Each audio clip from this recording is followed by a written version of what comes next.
لیکي چې بادشاه دی یوم الدین دروازې د جزا.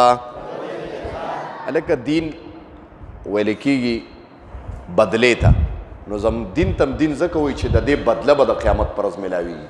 او یوم الدین معنی ورځ د قیامت هم ته مراد ده چې الله د قیامت د ورځې بادشاه دی که نه دی؟ دی که نه دی؟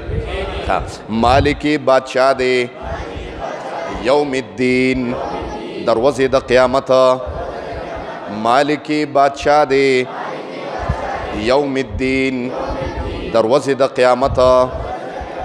مالک بادشاه دی یوم الدین دروازې د قیامت.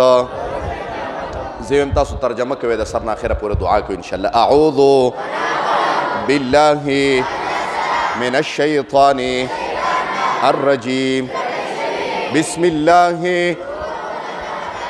الرحمن الرحیم سبحانك اللهم وبحمدك وتبارك اسمك وتعالى جدك ولا إله غيرك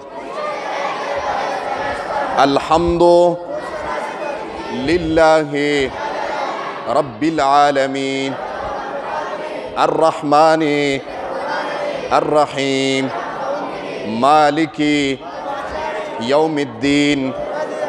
الحمد نو تبیا وکشه الحمد لله رب العالمين الرحمن الرحيم مالك يوم الدين. زیده تیم تاسو ټول وای درې پیرې وای خنشه.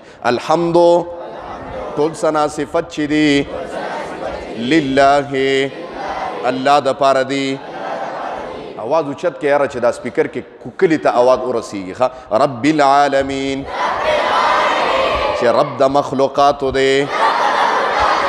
الرحمن چې مهربان دی. الرحیم چې رحم کوونکی دی. مالک بادشاہ دی یوم الدین دروازې د جزا.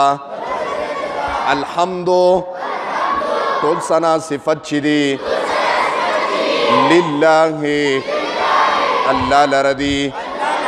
رب العالمین چې رب د مخلوقاتو دی. الرحمن چې مهربان دی. الرحیم چې رحم کوونکی دی. مالک بادشاہ دی یوم الدین دروازې د قیامت. آسان دی جی انشاءالله که نه مده مزده کی. الله دې زموږ د آوازونو خدای ته قبول کړي چې اسمانه پر وخیږي. ټول امین ووایه. امین. الحمدلله رب العالمین. الله موږ چې کوم درس ولستو خدای خپل دربار الهي کې قبول او منظور کړي. د دا درس په برکت باندې حاضر مجمع ته خدای چې درس له راغلي دي، ستا رضا له راغلي دي، ستا کور ته راغلي دي، خدای د دې څه قسم پریشانۍ دي الله په خپل دست قدرت خدای ختم کا. الله په دا درس کې خدای سپینګیري دي، ماشومان دي، نوجوانان دي، خدای د سپینګیرو په عمر کې برکت واچوه. الله ماشومان خدای قاریان، عالمان، حافظان، مفتیان کا. نوجوانان چې کوم په دا درس کې ناستي خدای تی د دین سره وابسته که او د ځان سره خدای په رابطه کا. الله په دا درس کې خدای کاروباریان ناستي خدای د چا کاروبارونه کمزوري دي خدای په کاروبار کې برکت واچي. په دې درس کې خدای د چا رزق کمزوري دی خدای د رزق انتظام وکړي. الله د رزق باران په خدای وکړي. الله په چا باندې په دا درس کې په دا حاضر مجمع کې په چا باندې قرضونه دي خدای قرضونه په خپل دست قدرت ختم کړي. الله د قرض د عذاب نه خدای اوساتي. الله یو ماشوم وفات شوی د خدای قبر د جنت ته باغچونه خدای باغچه وګرځي. په دا کلي کې څومره مرحومین وفات شوي دي خدای قبرونه د جنت ته باغچونه خدای باغچه وګرځي. الله ته مغفرت خدای نصیب کې. الله د قبر عذاب وته خدای معاف کې.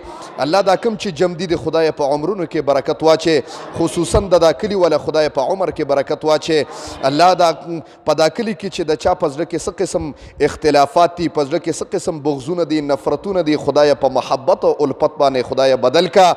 الله خدای دا کلی په اتفاق او اتحاد باندې خدای تر قیامت د سبا پورې خدای اوساته الله په چا په زړونو کې څه قسم شرعي حاجت دی خدای د خپل در نه پوره کا الله څوک بیماران دي خدای شفای کامله عاجله مستمره او نصیب کې دا درس زما خويندې میندې اوري خدای د لوپټو د عزتونو خدای محافظ شي زما د خويندو میندو په زړه کې څه قسم شرعي مقاصد دي الله د خپل در نه پوره کا الله دا درس زمونږ د پاره د جنت ته دننه کېدو ټیکټ او شفاعت خدای وګرځوا او په وخت ځن کدنم دا کلمه په جبر راولي چې لا اله الا الله محمد رسول الله